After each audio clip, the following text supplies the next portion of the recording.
ॐ अज्ञानतिमिरान्धस्य ज्ञानाञ्जनशलाकया चक्षुन्मीलितं येन तस्मै श्रीगुरुवे नमः।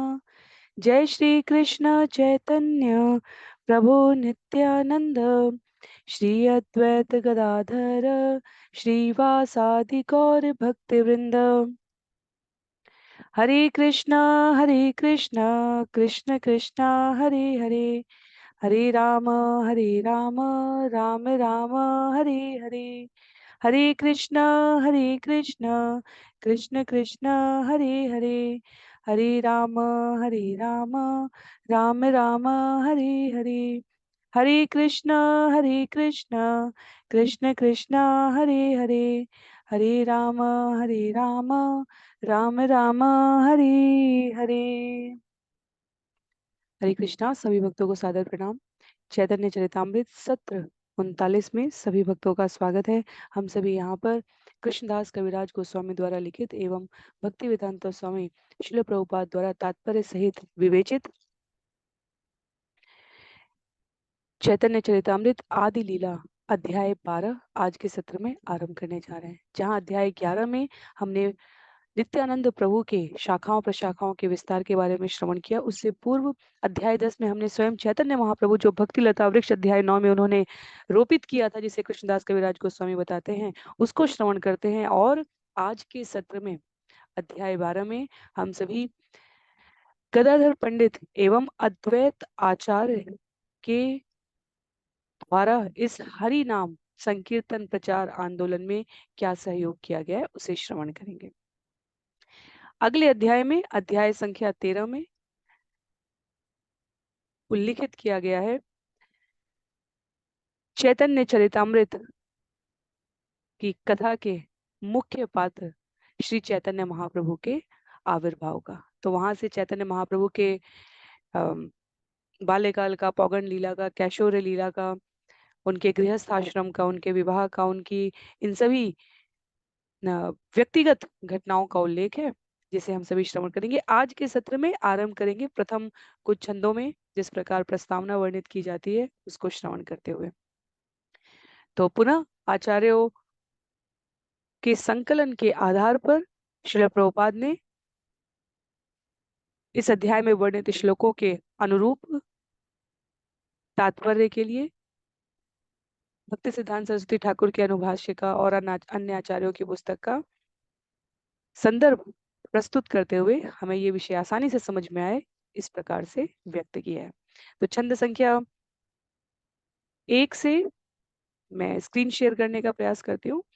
कहते हैं अद्वैतांग्रि अब्ज भृंगान तान सार भृतो खिलान हित्वा सारान सार भृतो नौमी चैतन्य जीवनान। श्री अद्वैत प्रभु के अनुयायी 2 प्रकार के थे, कुछ तो असली थे और कुछ नकली। मैं नकली अनुयायियों का बहिष्कार करते हुए श्री अद्वैत आचार्य के असली अनुयायियों को सादर नमस्कार करता हूँ, जिनके जीवन और प्राण श्री चैतन्य महाप्रभु थे। तो ये विषय, क्योंकि हम सभी भौतिक जगत में रह रहे हैं, तो वर्तमान में भी यदि श्रील प्रभुपाद के कृष्ण भावनामृत आंदोलन को भी देखा जाए तो उसमें भी कुछ असली प्रकार के और कुछ नकली प्रकार के भक्त समाहित हो चुके हैं। समय समय पे हमें इनका परिचय मिलता रहता है। नकली भक्त हम सभी माया देवी की अध्यक्षता, प्रकृति की अध्यक्षता में रह रहे हैं, इसलिए ऐसे विषयों से हमें अप्रभावित रहते हुए मूल विषय से जुड़े रहना चाहिए। यह उदाहरण प्रस्तुत करते हुए कृष्णदास कहते हैं, मैं केवल असली भक्तों का उल्लेख करूंगा यहाँ पर। मंगलाचरण करते हुए जय जय महाप्रभु श्री कृष्ण चैतन्य, जय जय नित्यानंद, जय अद्वैत धन्य। श्री चैतन्य महाप्रभु की जय हो, नित्यानंद प्रभु की जय हो, और जय हो श्री अद्वैत प्रभु की। ये सभी धन्य हैं। श्री चैतन्यामरतरो द्वितीय स्कंध रूपिण श्रीमद्द्वैत चंद्रस्य शाखा रूपान गणान्नुम। कहते हैं कृष्णदास यहाँ पर, मैं श्री चैतन्य रूपी नित्य वृक्ष की द्वितीय शाखा सर्व यशस्वी अद्वैत प्रभु को तथा उनकी उपशाखा रूपी उनके अनुयायियों को सादर नमस्कार करता हूँ। तो चैतन्य महाप्रभु को बीज रोपण करने वाला कहा गया है, माली कहा गया है, वृक्ष कहा गया है। वास्तव में चैतन्य महाप्रभु को वो मुख्य तना कहा गया है और उससे विभक्त होते हुए नित्यानंद प्रभु और अद्वैत आचार्य कहा गया। तना ऊपरी भाग में 2 प्रमुख शाखाओं में विभक्त हुआ। तो नित्यानंद प्रभु को आप सभी ने श्रवण किया। उसके पश्चात यह अद्वैत आचार्य दूसरे प्रमुख जो विभाजित शाखा है उसको व्यक्त करती है। तो वो और उनके उप शाखाओं के रूप में उनके अनुयायियों का यहाँ पर उल्लेख है। तदुपरांत हमें गदाधर पंडित के भी शिष्यों का यहाँ पर श्रवण करने को मिलेगा। कहते हैं छंद संख्या 4 में, वृक्षेर द्वितीय स्कंध आचार्य गोसाई, तारयत शाखा हिल तार लेखा नाई। श्री अद्वैत प्रभु उस वृक्ष की द्वितीय बड़ी शाखा थे। उस वृक्ष की अनेक उपशाखाएं हैं, किंतु उन सभी का उल्लेख कर सकना असंभव है। चैतन्य मालिर कृपा जले रसे चने, से ही जले पुष्ट स्कंद बाड़े दीने दीने। श्री चैतन्य महाप्रभु माली भी थे, और ज्यो ज्यो वे अपने कृपा रूपी जल से इस वृक्ष को सींचते, त्यों त्यों नित्य प्रति इसकी सारी शाखाएं तथा उपशाखाएं बढ़ती जाती। से स्कंधे यत फल प्रेम, सेई स्कंधे यत प्रेम फल उपजील, सेई कृष्ण प्रेम फले जगत भरील। इस चैतन्य रूपी वृक्ष की शाखाओं में जो भगवत प्रेम रूपी फल लगे वे इतने अधिक थे कि सारा संसार ही कृष्ण प्रेम से आप्लावित हो उठा। सेई जल स्कंदे करे शाखा ते संचार, फले फूले बाड़े शाखा है विस्तार। जो जो तना तथा शाखाएं सींची गई, त्यों तो शाखाएं तथा उपशाखाएं बहुतायत से बढ़ती गई, और यह वृक्ष फूलों तथा फलों से लद गया। तो यहाँ पर शाखाएं, उपशाखाएं, फूल, फल, वृक्ष, पत्ती, तना, लता, ये सब शिष्यों को कहा जा रहा है, उन भक्तों को कहा जा रहा है, उन महा भागवतों को कहा जा रहा है जिन्होंने इस हरिनाम संकीर्तन को अपने समर्थ और समस्त प्रयास के साथ विस्तारित किया है। जितने स्नेह से आगंतुकों का स्वागत किया, वो और अधिक अपने तन मन जीवन प्राण के साथ हरिनाम में, भक्ति में, जहां स्नेह ही केवल एकमात्र विनिमय करने की अवस्था हो, उसे भक्ति कहा गया है। इस जगत का कोई भी संबंध किसी न किसी स्वार्थपरता से, निम्नता, लघुता या अधिकता, गुरुता में संचालित हो रहा होता है। कोई भी संबंध, केवल स्नेह ही एकमात्र प्रेम, शुद्ध प्रेम ही एक ऐसा है जो भगवान और उनके भक्तों के मध्य है। आचार्य उदाहरण देते हुए कहते हैं कि एक पिता यदि अपने बच्चे के लिए छोटा खिलौना लेकर आता है, तो पिता की खुशी उस खिलौने के बदले में संतान क्या दे सकती है? कुछ नहीं, पर पिता अपने प्रेम को अभिव्यक्त करने के लिए वस्तु का आश्रय लेता है। और संतान के रूप में छोटा शिशु भले ही नवजात हो, अबोध हो, निर्दोष हो, तथापि वह प्रकृति के संसर्ग में रहता है। इसलिए वही वस्तु पाने और न पाने से वो अपनी खुशी और रोष की अवस्था को प्रकट करता है। तो आचार्य यहाँ पर उदाहरण देते हुए कहते हैं, उस वस्तु को लाने में पिता को उस वस्तु से, उस खिलौने से कोई खुशी नहीं है। उस खिलौने को देने से जो संतान प्रसन्नता व्यक्त करता है, वो पिता की प्रसन्नता होती है। तो हम जब सोचते हैं कि भौतिक जगत में केवल पदार्थ से ही संबंधों में स्नेह विनिमय होता है, तो हम सोचते हैं ऐसा आध्यात्मिक जगत में ऐसा कैसे हो सकता है कि केवल स्नेह से, प्रेम से ही संबंध विनिमय होता है। यही वो अवस्था है जब कहा जाता है ना, भक्त और भगवान दोनों के बीच भाव विनिमय है। भगवान कहते हैं, जितनी सरलता से और कुशलता से जीव मुझे जिस रूप में जितना समर्पण करता है, उसी के अनुपात में मैं उसके साथ भाव विनिमय करता हूँ। वैकुंठ में प्रवेश का अर्थ भगवान के अंतरंग सखाओं में, अंतरंग संबंधियों में प्रवेश करना नहीं होता। वैकुंठ एक राज्य की तरह हो गया, और वहां जो भगवान के साथ नित्य विहार और नित्य क्रीड़ाओं का आनंद लेना, आपको दर्शन अवश्य होते रहेंगे, उसमें भी विशेष कृपा पात्र होते हैं। तो भक्त के रूप में शुद्ध भक्त सदैव जब भगवान की सेवा करने की अपनी संवैधानिक स्थिति को समझता है, स्वामी और सेवक के भाव में रहता है, तब वहां केवल भाव विनिमय होता है। तब जब हम श्रवण करते हैं कि ग्वाल बाल कभी कृष्ण के चरण दबाते थे, और कभी कृष्ण उनके लिए बड़े बड़े कारनामे करते थे केवल प्रसन्नता दिखाने के लिए, भगवान को ग्वाल बाल के सामने अपनी प्रभुता व्यक्त करने की कोई आवश्यकता नहीं है। भगवान ने गोवर्धन पर्वत उठाया है, और ग्वाल बाल अपनी पतली लंबी डंडी लेकर खड़े होकर कहते हैं, कान्हा हम भी तुम्हें सहयोग कर रहे हैं। ये सहयोग है, ये उनका शुद्ध निश्चल हृदय से व्यक्त किया गया भगवान के प्रति भाव है, और भगवान स्वीकार करते हैं, हाँ हाँ आप सभी लगाइए, मुझे इसकी बहुत आवश्यकता है।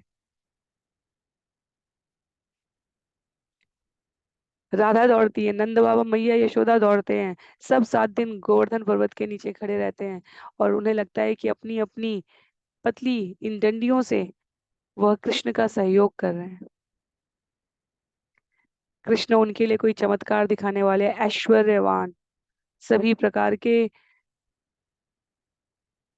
शुभता से युक्त श्री भगवान नहीं, अभी तो उनके मित्र हैं। तो भक्त और भगवान के बीच का संयोजन, शरणागति की अवस्था, भगवान का स्वयं को यथारूप में उनके समक्ष व्यक्त करना, ये पदार्थ और वस्तु से संभव नहीं है। तो जब यहाँ पर कहा जा रहा है कि छंद संख्या 7 में,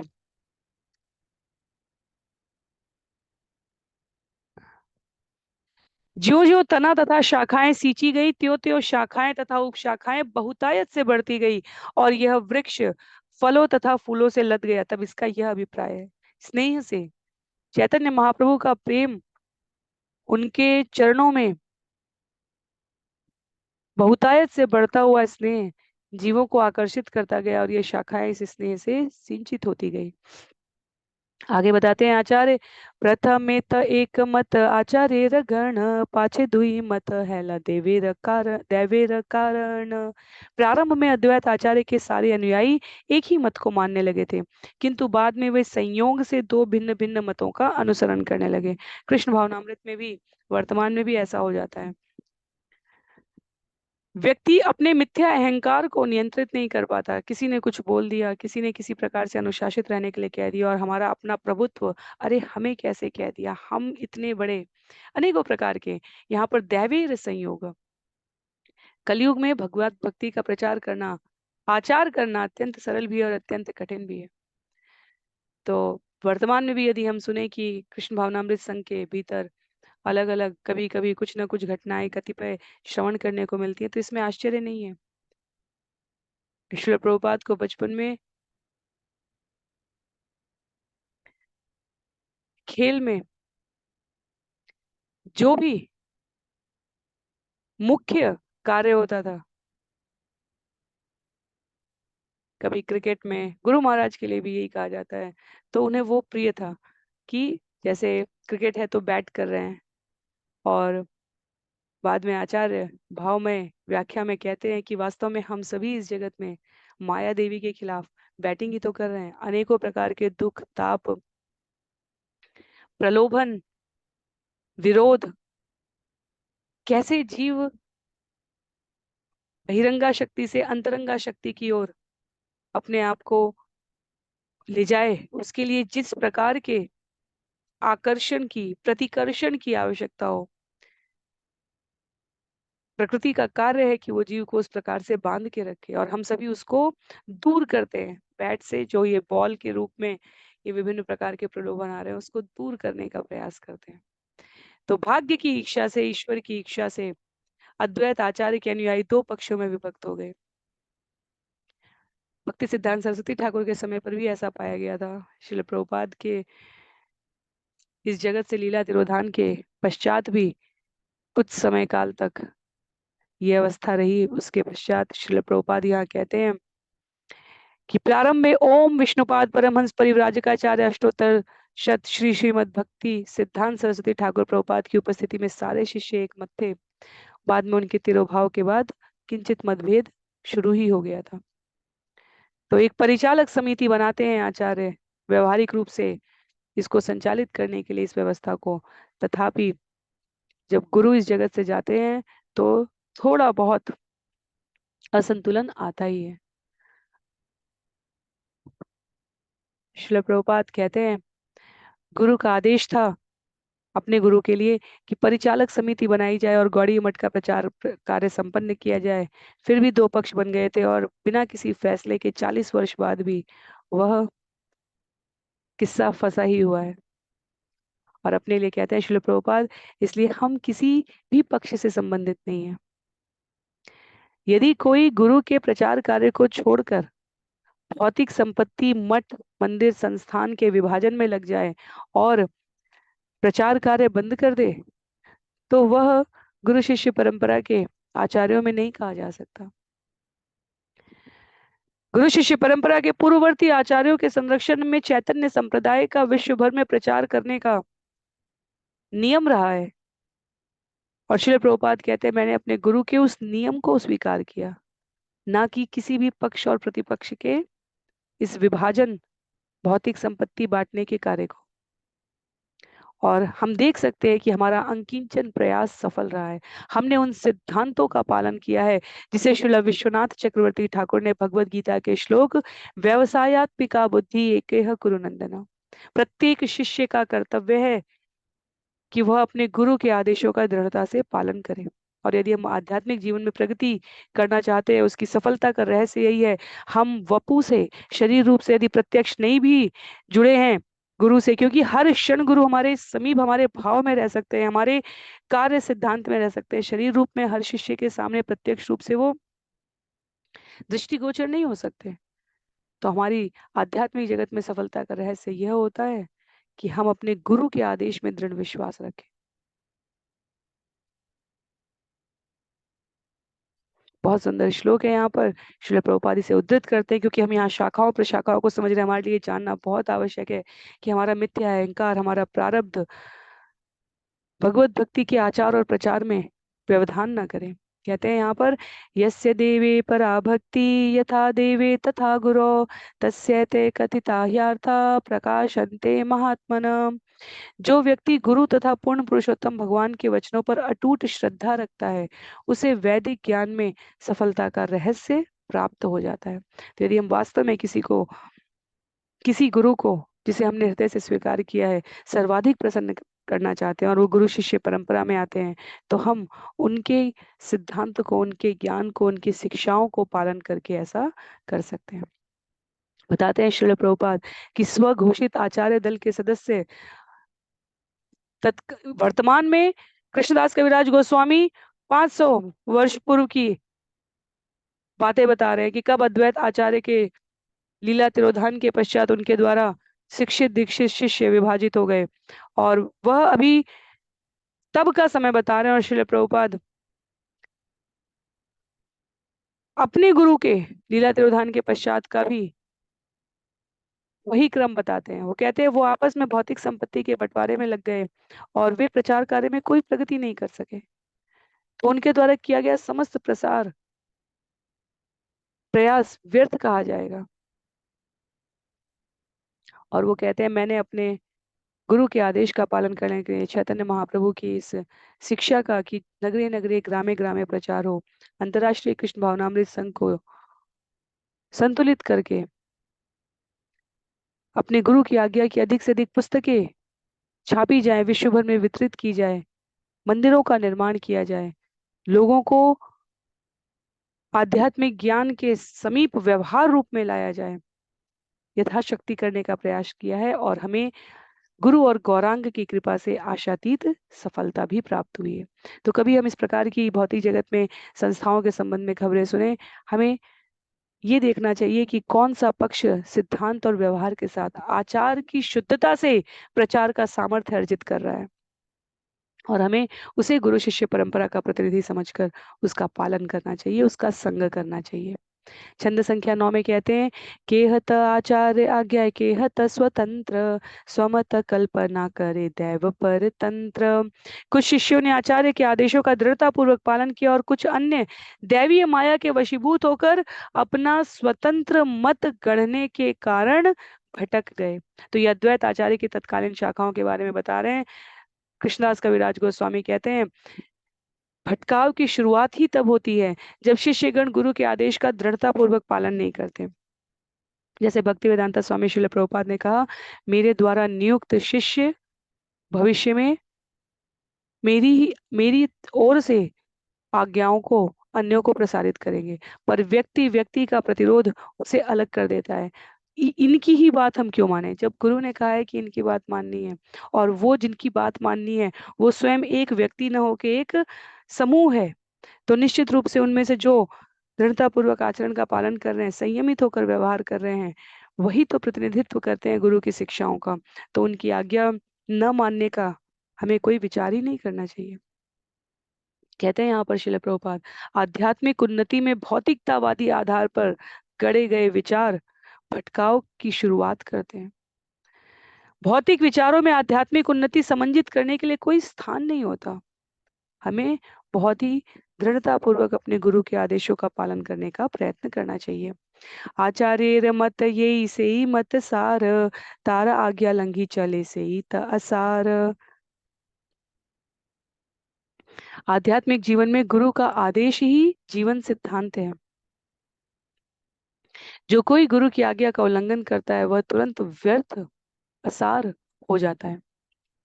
तो श्री कृष्णदास कविराज गोस्वामी पारंपरिक पद्धति से प्राप्त शिक्षा का ये मत यहाँ पर प्रस्तुत करें। जो व्यक्ति गुरु के आदेशों का कठोरता से पालन करता है वो भगवान की इच्छा को पूरा करने में उपयोगी होता है, पर जो गुरु के आदेशों से भटक जाते हैं वे व्यर्थ असार हो जाते हैं। असारेरा नामे इहा नाही प्रयोजन, भेद जानी बारे करी एकत्र गणन। जो असार है उनका नाम लेना व्यर्थ है, मैंने उनका उल्लेख केवल उपयोगी भक्तों से अंतर दिखलाने के लिए किया है। धान्य राशि मापे ये छे पात ना सही ते पश्चाते पात ना ओढ़ाइया संसारे करी ते। धान्य राशि मापे ये छे पात ना सही ते पश्चाते पात ना ओढ़ाइया संस्कार करी ते। पहले धान पुआल के साथ मिला रहता है और धान को पुआल से अलग करने के लिए उसे हवा देनी पड़ती है। तो कृष्णदास कविराज गोस्वामी का यह उदाहरण श्रील प्रभुपाद कहते हैं अत्यंत सटीक है। मेरे गुरु के शरीर लीला तिरोधान के पश्चात भी ऐसा ही हुआ। किसी गुरु का कौन सा शिष्य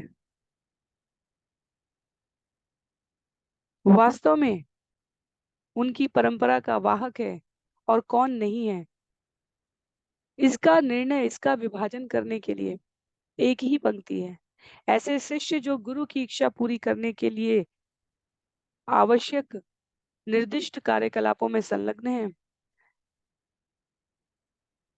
वह असली शिष्य कहे जाएंगे। और जो उन शिक्षाओं को गंभीरता से नहीं लेते। श्री प्रभुपाद के लिए विदेश जाने का उपयोग क्या था? प्रचार कार्य करना। कुछ एक शिष्य बाद में श्री प्रभुपाद की सफलता देखकर, एक दो शिष्य कुछ समय के लिए गए भी, पर उनका उद्देश्य उनके अपने कार्यों की गंभीरता से परे भौतिक दिखावटी स्वयं को प्रचारक के रूप में विज्ञापित करने की सांसारिक उपलब्धियों के प्रति अति अति आकर्षण में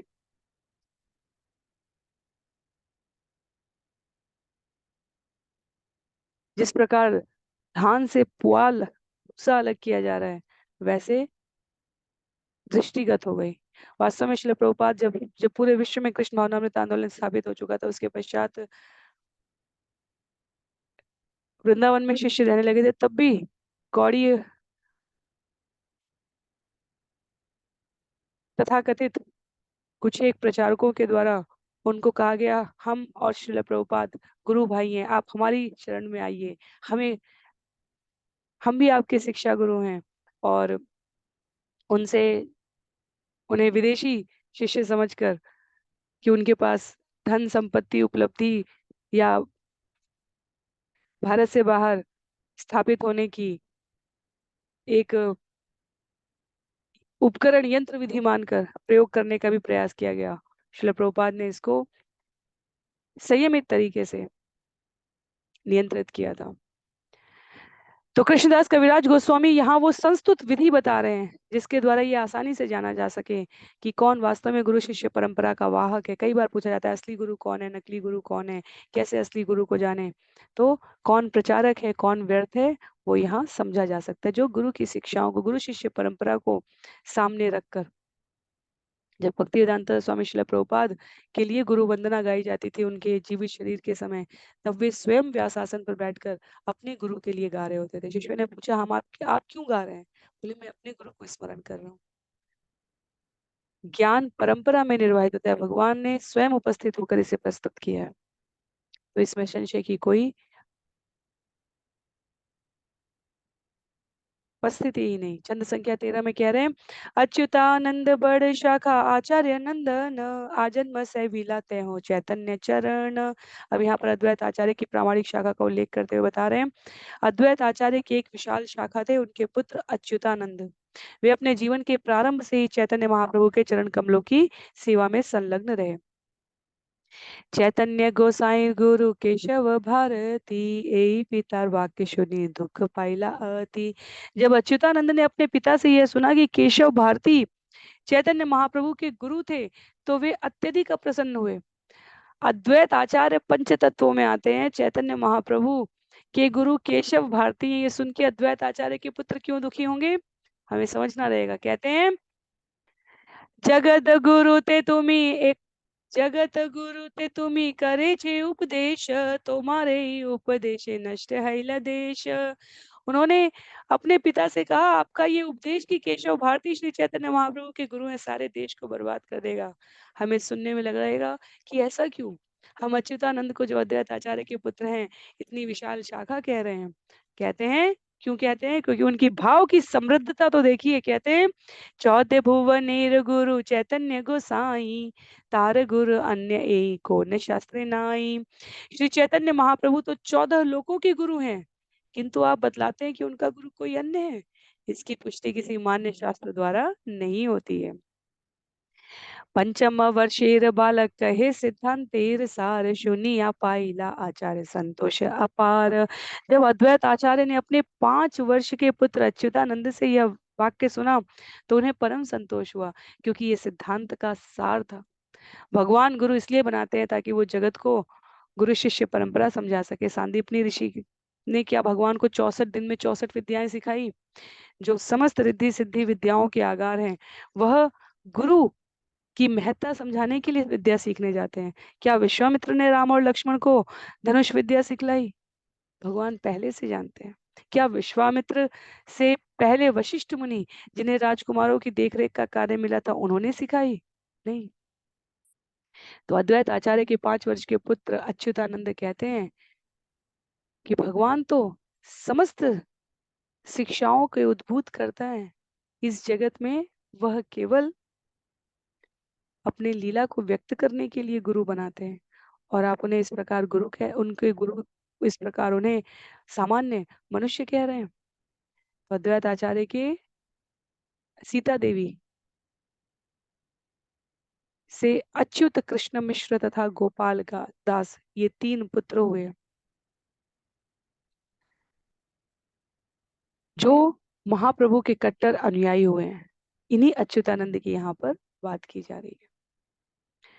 तात्पर्य में श्रील भक्ति सिद्धांत सरस्वती के अनुभाष्य से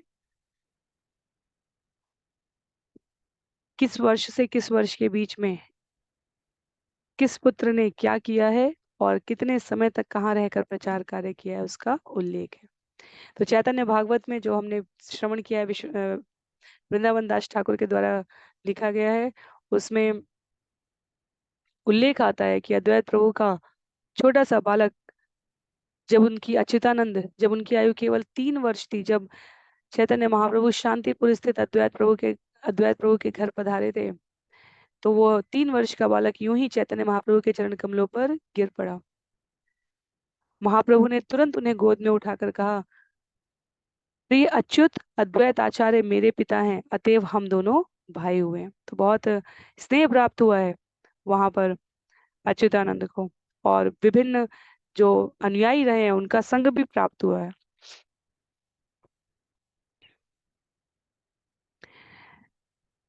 अद्वैत आचार्य के इन प्रथम पुत्र अच्युतानंद ने विवाह नहीं किया, तथापि उनके शिष्यों की संख्या, उनके द्वारा जो विस्तार कार्य प्रचार किया गया, उसके आधार पर उन्हें बहुत बड़ी शाखा कहा जाता है।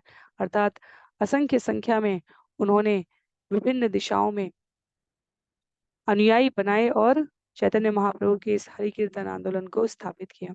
कृष्ण मिश्र नाम आर आचार्य तनय, चैतन्य गोसाई वैसे यार हृदय। कृष्ण मिश्र अद्वैत आचार्य के पुत्र थे। उनके हृदय में श्री चैतन्य महाप्रभु सदैव विराजमान रहते थे। तो ये दूसरे पुत्र का नाम यहाँ पर बताया जा रहा है। तत्पश्चात तीसरे पुत्र श्री गोपाल नामे यार आचार्य सुत, ताहार चरित्र सुन अत्यंत अद्भुत। श्री अद्वैत आचार्य प्रभु के अन्य पुत्र थे श्री गोपाल। अब उनकी विशेषताओं के बारे में सुनिए, क्योंकि वे सभी अत्यंत अद्भुत हैं। तो इन सब के बारे में आगे अध्याय 12 में लिखा है, मध्य लीला में, कि हमें श्रवण करने का अवसर प्राप्त होगा। यहाँ केवल उनके नामों की सूची दी जा रही है। गुंडीचा मंदिरे महाप्रभुर सम्मुखे, कीर्तने नर्तन करे बड़ प्रेम सुखे।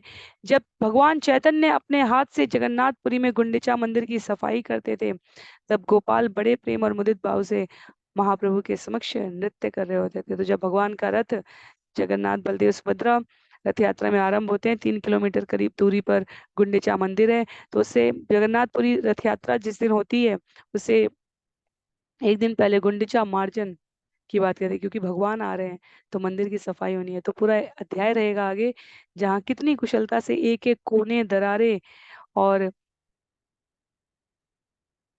पात्र भर भर के जल उड़ेले जाते हैं और पूरा मंदिर स्वच्छ किया जाता है। तो श्रमदान कैसे करना चाहिए मंदिर में, ये भी चैतन्य महाप्रभु ने अपने इस उपक्रम में सामान्य जन को शिक्षित करने के लिए प्रस्तुत किया है। क्योंकि गुंडीचा मंदिर में जगन्नाथ बलदेव सुभद्रा 8 दिन तक रुकते हैं। तो प्रतिवर्ष चैतन्य महाप्रभु अपने प्रमुख भक्तों के साथ इस मंदिर की सफाई करते थे। गुंडीचा मार्जन अध्याय का ही नाम है, जहां हम ये श्रवण करेंगे। तो बतला रहे हैं कि गोपाल वहाँ उनकी प्रसन्नता के लिए, शिष्यों की प्रसन्नता के लिए, भगवान की प्रसन्नता के लिए गायन और नर्तन कर रहे होते थे। नाना भावोद्गम देहे अद्भुत नर्तन, दोई गोसाई हरि बले आनंदित मन।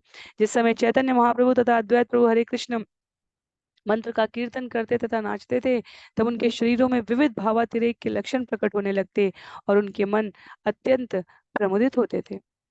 छंद संख्या 22 में, नाचीते नाचीते गोपाल हईल मूर्छित, भूमेले पड़ील देहे नाही कसंवीत। जब वे सब नृत्य कर रहे थे, तब गोपाल नाचते नाचते मूर्छित हो गए और भूमि पर गिरकर अचेत हो गए। दुखित हईला आचार पुत्र को ले लैया, रक्षा करे नृसिंह मंत्र पढ़िया।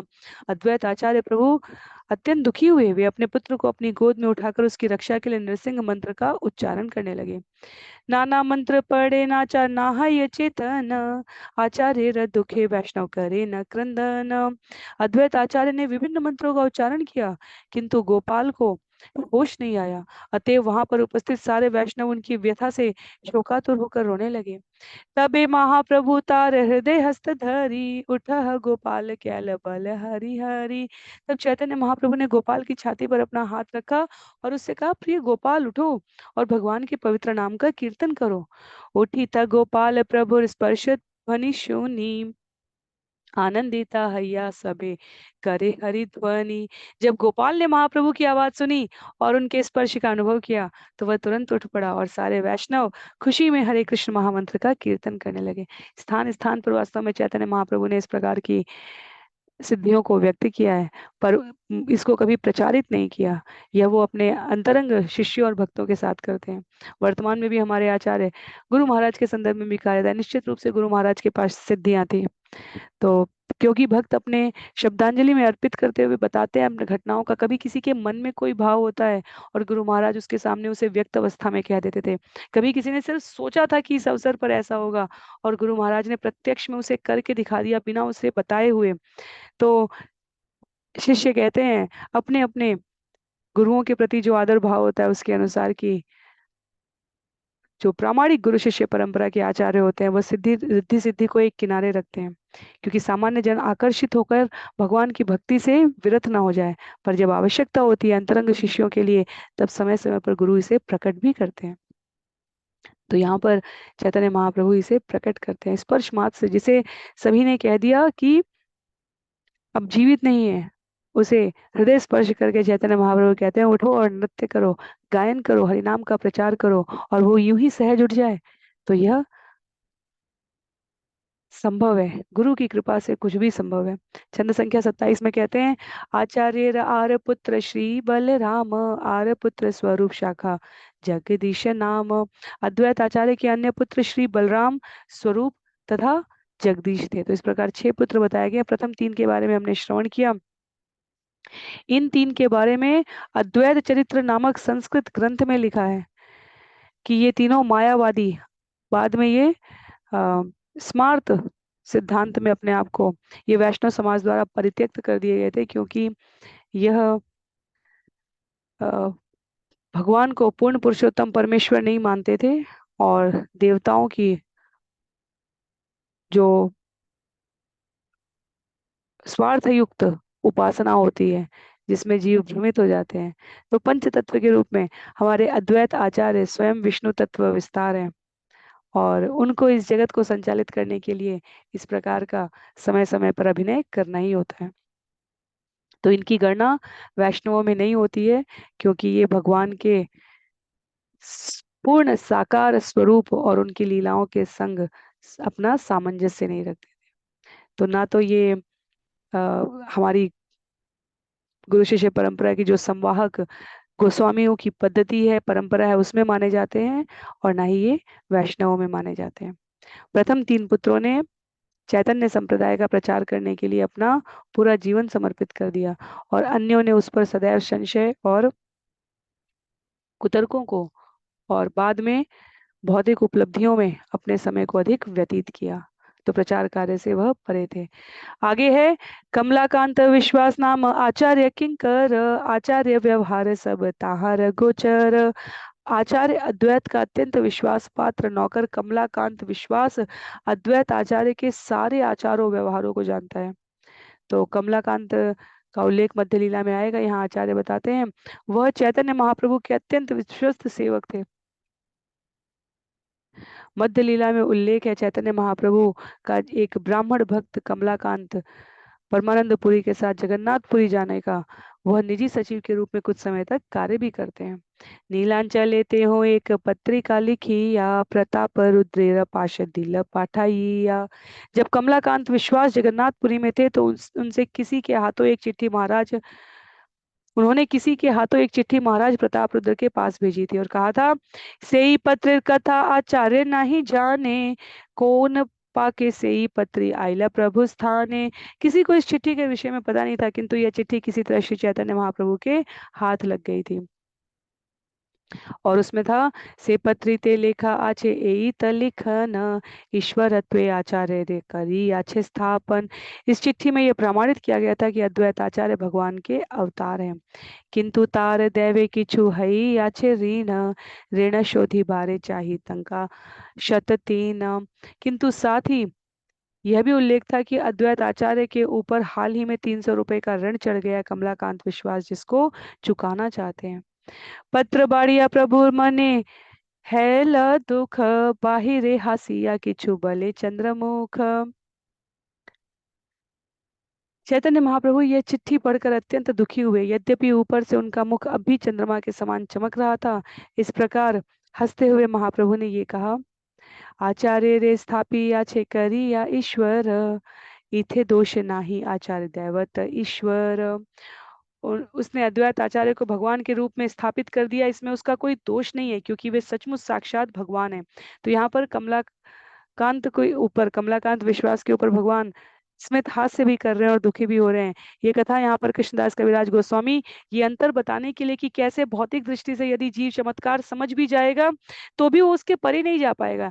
यदि कोई भगवान है तो उसका ऋण चुकाने के लिए इस प्रकार जगत के दूसरे भौतिक उपलब्ध व्यक्ति से क्यों मांगना। जैसे कई बार इस जगत में लोग माया दंभ और पाखंड में बड़े बड़े चमत्कार दिखाते हुए भी इस जगत से संबंधित किसी न किसी पदार्थ में, पद में रुचि दिखाकर रखते हैं। तो कहते हैं यहाँ पर चैतन्य महाप्रभु कि इसमें कोई दोष नहीं है कि उसने अद्वैत आचार्य को भगवान का अवतार कहा, पर ईश्वरीर दैन्य करी करी आशे भिक्षा, अतएव दंड करी कराई शिक्षा। किंतु उसने भगवान के अवतार को निर्धनता ग्रस्त भिक्षुक बना दिया है, अतएव मैं उसकी इस भूल को सुधारने के लिए उसे पाठ पढ़ाऊंगा। इसलिए आचार्य रिद्धि सिद्धि से दूर रहते हैं, क्योंकि व्यक्ति फिर केवल भौतिक स्तर पर उन्हें देखने लग जाता है, केवल लाभ हानि के संबंध में पुनः अपने आप को संयुक्त कर लेता है। भगवान भी कहना और उन्हें गरीब भी बताना, मायावादी सिद्धांत में यही होता है। हम कहते हैं सब भगवान है। मायावाद और वैष्णव में सबसे बड़ा अंतर यही है, वैष्णव कहता है सब में भगवान है, हम सभी भगवान के सेवकों के सेवक हैं, सब में भगवान है। मायावाद कहता है सब भगवान है। यदि सब भगवान है तो इस जगत में भगवान दुखी हो रहे हैं, भगवान पाप कर रहे हैं, भगवान के द्वारा अनेकों प्रकार के अनाचार भ्रष्टाचार में सहयोग किया जा रहा है? नहीं, सब भगवान के अंश, सबके भीतर भगवान अंश रूप में उपस्थित है, परमात्मा के अंश रूप में आत्मा उपस्थित है, पर शरीर चार प्रकार के विकारों से ग्रसित है। वह माया में इस भौतिक शक्ति के चंगुल में फंसा हुआ है। जीव को अपनी स्वाभाविक स्थिति को समझना चाहिए। सब भगवान है समझकर किसी भी प्रकार को कार्य करने की प्रभुता प्राप्त कर लेना, यह बहुत आध्यात्मिक गौरव का विषय नहीं है। तो कभी जब भी लगे कि मायावाद में और आध्यात्म में क्या अंतर है, वो ये अंतर है, सब भगवान है ये माया है, ये मायावाद है, ये मिथ्या अहंकार का घोर परिचायक है। सब में भगवान है, पंक्ति एक ही है, सरल है, पर यदि हम विषय की गंभीरता नहीं जानते तो हम भ्रमित हो जाते हैं। अद्वैत आचार्य के बाकी तीन पुत्र वास्तव में इसी ओर उन्मुख हो चुके थे, और ये भी भगवान की लीला का ही प्रयास है। इसमें भी हमें समझना चाहिए कि जब एक ओर से प्रतिरोधक शक्ति होती है तो दृढ़ता और सामंजस्य का परिचय तभी अपने असली रूप में दृष्टिमान होता है। कहते हैं आगे, गोविंदेर आज्ञा दिल यहाँ आजी है ते, बाओलिया विश्वासे था नादि पे आसीत। तो अद्वैत आचार्य के ये सेवक कमलाकांत विश्वास, जिन्हें अद्वैत आचार्य की आंतरिक कार्य प्रणाली व्यवस्था पता है, जो जानते हैं थे, उन्होंने अपनी भावुकता में, इसीलिए भक्त कई बार भावुकता में यदि दर्शन और सिद्धांत को साथ में नहीं रखता, तो इसलिए कथा भी आवश्यक है और तत्व भी आवश्यक है। ये प्रथम 12 अध्याय श्रवण करते समय हमें लगे कि अभी कृष्ण लीला, अच्छा, पूर्ण पुरुषोत्तम भगवान श्री कृष्ण की कृष्ण लीला चैतन्य चरितामृत में कब दृष्टिगोचर होगी, तो आगे जब हम अंत लीला में जाएंगे, जहाँ 20 अध्याय में केवल चैतन्य महाप्रभु की भाव महाभाव की अवस्था का उल्लेख है, हमें लगेगा क्या सत्य में ये संभव है। उसके लिए हमें ये सारे सिद्धांत वहां पर स्मरण रखने होंगे, तब हम उस भाव प्रवीणता को समझ सकते हैं। तो महाप्रभु ने गोविंद को आज्ञा दी। गोविंद के बारे में हमने पिछले अध्याय में श्रवण किया था, जो स्वयं गुरु भाई के स्तर पर आते थे उनके गुरु के, पर वो अपने गुरु की आज्ञा से चैतन्य महाप्रभु की सेवा के लिए प्रस्तुत हुए हैं। तो चैतन्य महाप्रभु ने गोविंद को आज्ञा दी, आज से उस बाउलिया कमलाकांत विश्वास को यहाँ आने मत देना। तो बाउलिया कहने का अर्थ हुआ कि वह अपने आप को महाप्रभु की परंपरा का बताएंगे, पर उसका बहिष्कार करेंगे, सिद्धांत का, उस पालन का। और कहते हैं यहाँ पर कृष्णदास कविराज गोस्वामी, दंड शून्य विश्वास हईल परम दुखित शून्य प्रभुर दंड आचार्य हर्षित। जब कमलाकांत विश्वास ने श्री चैतन्य महाप्रभु द्वारा दिए गए इस दंड के बारे में सुना तो वो बहुत दुखी हुआ, किंतु जब अद्वैत प्रभु ने इसके बारे में सुना तो वे अत्यंत प्रसन्न हुए। अपने सेवक के बारे में भगवान ने इस प्रकार से दंड घोषित किया है, ये सुनकर अद्वैत आचार्य खुश हो रहे हैं, और उनके सेवक वो दुखी हो रहे हैं। तो श्रील प्रभुपाद कहते हैं, अद्वैत आचार्य इस दंड का आंतरिक आशय समझकर प्रसन्न थे, क्योंकि वे समझ गए कि महाप्रभु ने वास्तव में कमलाकांत विश्वास पर कृपा की है। भक्त को चाहिए कि अपने स्वामी पूर्ण पुरुषोत्तम भगवान के सारे व्यवहार से सदैव प्रसन्न रहे। इसलिए भक्त कभी अपने जीवन में आने वाले कष्टों के लिए, जो भौतिक दृष्टि से दुखी करने वाले होते हैं, उसके संबंध में कभी भगवान से अप्रसन्न नहीं होता। इस जगत की अनुकूलता या प्रतिकूलता भक्त केवल इस आधार पर मापता है कि ये मेरी भक्ति को और समृद्ध कर रही है या ये मेरी भक्ति को विपन्न कर रही है।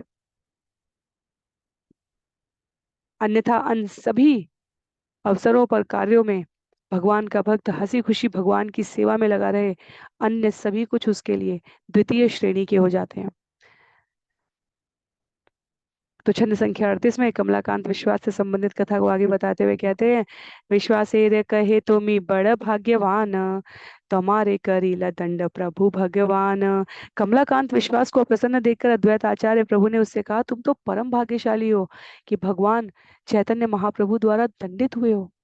यह अद्वैत आचार्य का प्रामाणिक निर्णय है। उन्होंने कहा, जब भगवान की आज्ञा से किसी पर विपत्ति आए तो उसे दुखी नहीं होना चाहिए।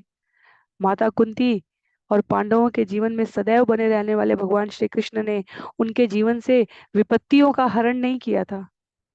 महाभारत का युद्ध हो गया समाप्त, युधिष्ठिर सिंहासनारूढ़ होने वाले हैं, राज्याभिषेक होने वाला है और यहाँ पांचों पुत्र मारे जा चुके हैं।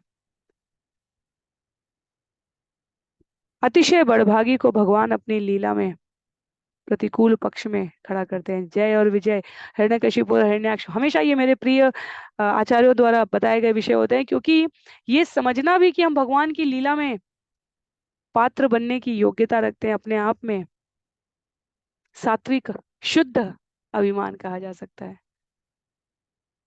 जहाँ अनुकूल भक्तों पर एक एक दो दो छंद लिखे गए, वहां कमलाकांत विश्वास पर पूरा पूरा विषय प्रस्तुत किया जा रहा है, क्योंकि भगवान की आंतरिक इच्छा समझने का अवसर यहाँ पर कृष्णदास कविराज गोस्वामी प्रयोग कर रहे हैं, इसे साधकों को समझाने के लिए। जीवन की किसी भी प्रतिकूल भक्त के लिए जीवन की वो स्थिति प्रतिकूल हो जाती है जिसमें भगवत नाम स्मृति विस्मृत हो जाए। इसके अतिरिक्त कुछ भी प्रतिकूल ना हो, भगवान के श्री चरणों में हमारी सदैव आस्था बनी रहे और हम पूर्ण समर्पण के साथ अनुरक्त रहें, सदैव भक्तों से और भक्त वृंद से भगवान के और अपने संबंध के रूप में ये प्रार्थना करनी चाहिए। आगे कहते हैं, पूर्वे महाप्रभु मोरे करे न सम्मान, दुख पाई मने आमी कैलो अनुमान।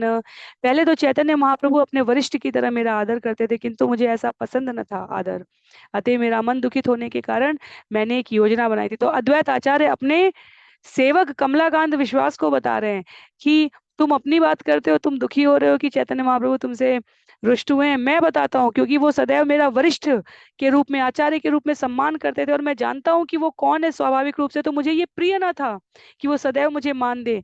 तो मैंने एक योजना बनाई थी कि वो मुझसे क्रुद्ध हो सके। क्या किया था? मुक्ति श्रेष्ठ करी कैनो वाशिष्ठ व्याख्यान, क्रुद्ध हैया प्रभु मोरे कैला अपमान। मैंने मुक्ति को जीवन का चरम लक्ष्य मानने वाले ग्रंथ योग वाशिष्ठ की व्याख्या की थी, इसलिए महाप्रभु मुझ पर क्रुद्ध हुए और उन्होंने मेरे प्रति दिखावटी असम्मान प्रदर्शित किया था। तो ये कथा आगे आएगी विस्तार में, जहां पर उल्लेख आएगा कि योग वशिष्ठ नामक ग्रंथ ये मायावादियों द्वारा अत्यधिक महत्व दिया जाता है। इसमें भगवान को निर्विशेष भ्रांति, शून्य में है, निराकार है, कोई आकार नहीं है, ऐसी बातों से बताया। इसमें वैष्णव भाव का किंचित मात्र भी स्पर्श नहीं है और स्पष्ट कहा गया है कि सारे वैष्णव को इस प्रकार की पुस्तक से बचना चाहिए, क्योंकि ये भ्रमित करने के लिए। तो अद्वैत आचार्य ने इस पर अपना भाष्य लिखा और चैतन्य महाप्रभु क्रुद्ध हो गए और उन्होंने उनका अपमान किया था। तो कहते हैं उन्होंने मेरा दिखावटी अपमान किया था। छंद संख्या 41 में इसलिए उल्लेख है, दंड पाया हैला मोर परम आनंद, ये दंड पाइला भाग्यवान श्री मुकुंद। चैतन्य महाप्रभु से प्रताड़ित होकर मैं परम प्रसन्न हुआ कि मुझे भी श्री मुकुंद जैसा दंड प्राप्त हुआ। तो कुछ एक गिनती के ऐसे शिष्य हुए जो भगवान के अतीव कृपा पात्र रहे और उन्होंने भगवान के प्रतिपक्ष होने की अवस्था को भी धारण किया भगवत कृपा पाने के लिए। मुकुंद के द्वारा भी वैष्णव संप्रदाय से विरुद्ध सिद्धांत का पालन करने वाले लोगों के साथ मित्रता करने का जब अवसर आया था और उन्होंने ऐसा किया था, तब चैतन्य महाप्रभु ने उनको दंडित करने के लिए कहा था कि अब कभी मुझे अपना मुख दिखाने की आवश्यकता नहीं है। तो हर कोई, हर भक्त मुकुंद का साथ दे रहा था, पर भगवान के समक्ष उनके बारे में कुछ भी कहने से भय हो रहा था। जब भक्तगणों ने ये पूछा महाप्रभु से, अच्छा आपने कह तो दिया है कि मुंह नहीं दिखाएगा, लेकिन कब तक मुंह नहीं दिखाएगा? कब आप अपना ये क्रोध शांत कर लेंगे और मुकुंद आपके सामने आ सकता है। तो भगवान कहते हैं मुकुंद लाख वर्ष के बाद मेरा दर्शन प्राप्त करने की अनुमति ले पाएगा। तो जब लोगों ने जानकारी दी मुकुंद को, उन्होंने कहा कि भगवान ने तो लाख वर्ष कह दिए हैं। तो मुकुंद हर्ष से नाचने लगे। उन्होंने कहा मैं धैर्य पूर्वक प्रतीक्षा करूंगा उन लाख वर्षों की, जिसके बाद महाप्रभु मुझे अपना दर्शन प्रदान करेंगे। तो चैतन्य भागवत मध्य खंड के 10वें स्कंद में मुकुंद के बारे में ये कथा बताई गई है। माता शची के साथ भी भगवान ने, अभी माता का उल्लेख नहीं आया है कथा में, पर यहाँ पर कृष्णदास अब ये स्मरण कर रहे हैं कि कमलाकांत विश्वास हो गए, अद्वैत आचार्य हो गए, मुकुंद हो गए, उसके पश्चात स्वयं देवी शची। ये दंड पाइला श्री शची भाग्यवती, से दंड प्रसाद अन्य लोक पावे कहती। ऐसा ही दंड माता शची देवी को मिला था। भला ऐसा दंड पाने में उनसे अधिक और कौन भाग्यवान हो सकता है? अपनी ही माता को ये कैसे संभव है? कभी कभी कपिल भगवान बनकर आते हैं तो माता देवहूति को शास्त्र की गूढ़ शिक्षाएं प्रदान करते हैं, और कभी यहाँ शची माता के पुत्र बनकर आते हैं तो मैया को दंडित करते हैं। नहीं, वास्तव में शची माता ने अद्वैत आचार्य के ऊपर रोष प्रकट किया था कि उन्होंने मेरे पुत्र को सन्यासी बनने के लिए उस्काया है। तो माँ का अपना मातृत्व से स्नेह जनित यह रोष था। और जब चैतन्य महाप्रभु को ये पता चला था कि शची माता ने अद्वैत आचार्य पर दोषारोपण किया है, तब उन्होंने अपना क्रोध प्रस्तुत करते हुए कहा था कि शची माता की ओर से हुआ अपराध मेरी ओर से हुआ अपराध है। और तब वो अद्वैत आचार्य के चरणों में विनत होने लगे। शची माता अद्वैत आचार्य के चरणों में विनत होने लगी। तो ये भक्तों का भाव का आदान प्रदान है। अद्वैत आचार्य इस स्थिति से रुष्ट होने लगे, क्योंकि वो चैतन्य महाप्रभु की वास्तविक स्थिति जानते थे। तो वो ये नहीं चाहते थे कि स्वयं भगवान और उनकी माता उनके चरणों में अपने आप को इस प्रकार अर्पित करें। तो ये अत्यंत आह्लाद युक्त रोष है। ये भौतिक प्रकृति के लेन देन के आधार वाले रोष और क्रोध नहीं है।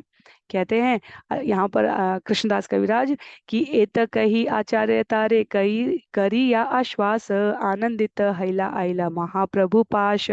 इस प्रकार से कमलाकांत को आश्वासन देने के बाद श्री अद्वैत आचार्य प्रभु श्री चैतन्य महाप्रभु का दर्शन करने के लिए गए।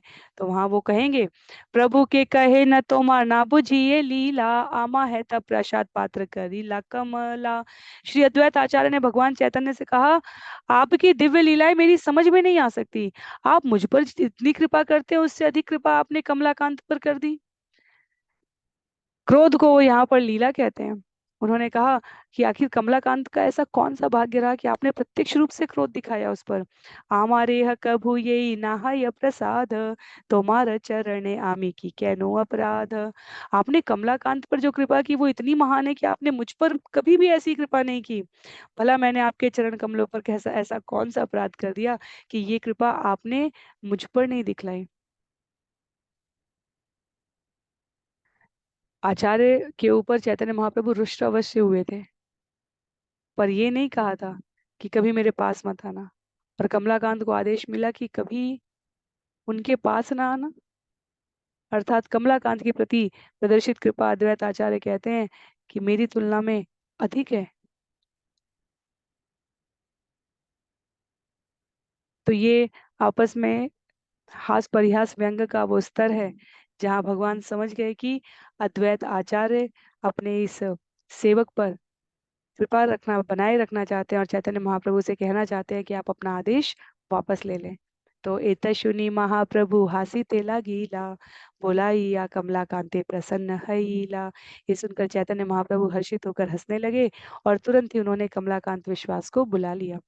आचार्य कहे इहा के केने दिले दर्शन, दुई प्रकार ते करे मोरे विडम्बन। तब अद्वैत आचार्य ने चैतन्य महाप्रभु से कहा अब आपने इस व्यक्ति को फिर से बुला लिया और इसे अपने दर्शन की अनुमति दे दी। इसने तो मुझे दो प्रकार से धोखा दिया है।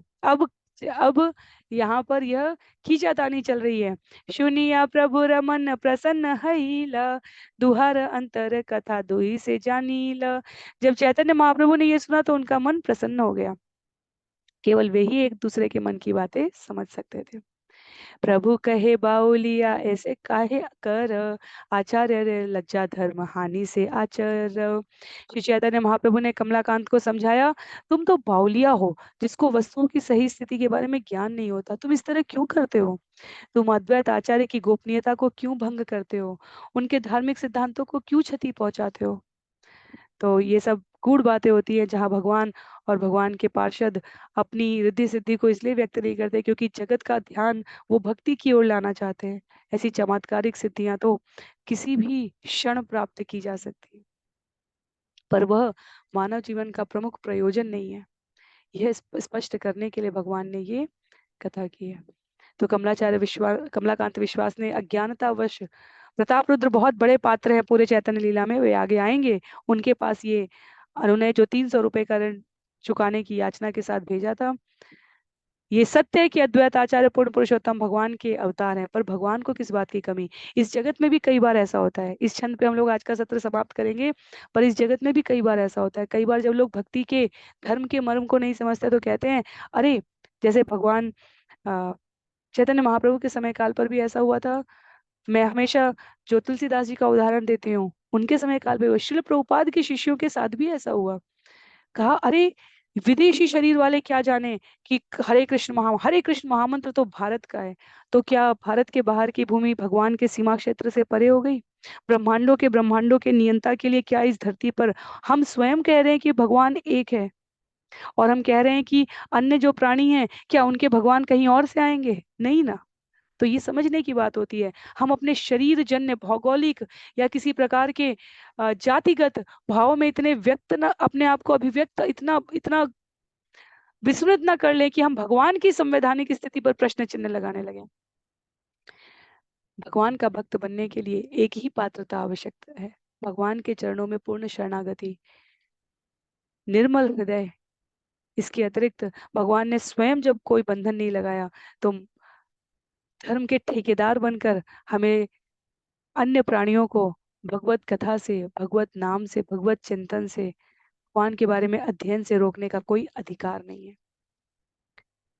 कई बार इतनी संकीर्ण मानसिकता प्रस्तुत की जाती है जिसमें, और ये हमेशा से की जाती है, इसलिए आचार्य लोग इस पर बड़ी ही सहजता से विचार करते हुए, पर बड़ी ही दृढ़ता से इस इस प्रकार की मानसिकता उगने से पहले ही काट देते हैं। तो भक्ति सिद्धांत सरस्वती ठाकुर ने भी वही प्रयास किया। भक्ति वेदांता स्वामी प्रभुपाद जी ने भी अंतर्राष्ट्रीय कृष्ण भावनामृत संघ की स्थापना के पश्चात यही किया, और जब वह शरीर छोड़े तो उससे पूर्व उन्होंने जो समिति बनाई थी, अपने सभी शिष्यों को और उन शिष्यों के द्वारा दीक्षित होने वाले भावी शिष्यों को सीधे निर्देशित किया था कि समिति के संचालन में सहयोग करें, शिक्षाओं को कृष्ण को केंद्र में रखकर व्यवहार करें। तथापि मतभेद होते रहेंगे, पर उसके लिए हमें अत्यधिक सतर्क रहना होता है। तो भगवान को केंद्र में रखकर व्यवहार करना है। यहाँ पर आज के लिए सत्र को हम लोग यहीं पे रोकेंगे। छंद संख्या 50 से कमलाकांत विश्वास के माध्यम से भगवान जो सामान्य जनों को शिक्षा दे रहे हैं, वहां से हम लोग अगले सत्र में श्रवण करने का प्रयास करेंगे। तो ये अध्याय जो अद्वैत आचार्य और गदाधर पंडित की शाखा और प्रशाखाओं को बताता है, उसमें हमने अच्युतानंद के बारे में सुना, कमलाकांत विश्वास के बारे में श्रवण किया है, उनसे संबंधित कथाएं। और यहाँ पर विषय वास्तव में वहाँ आ चुका है जहाँ हमारे ये पंचतत्व और इस शिष्य प्रणाली के जो व्यक्ति रूप में उपस्थित जीव रहे हैं, जब उनका लीला गमन होता है, तब किस प्रकार से हरे कृष्ण महामंत्र का ये चैतन्य आंदोलन प्रसारित होता है, उसके बारे में हमें जानकारी मिलेगी। सभी को बहुत बहुत आभार। कृष्णदास कविराज गोस्वामी जी की जय, चैतन्य महाप्रभु की जय, श्रील प्रभुपाद की जय, श्री गुरु महाराज की जय, अनंत कोटि वैष्णव वृंद की जय। हरे कृष्णा।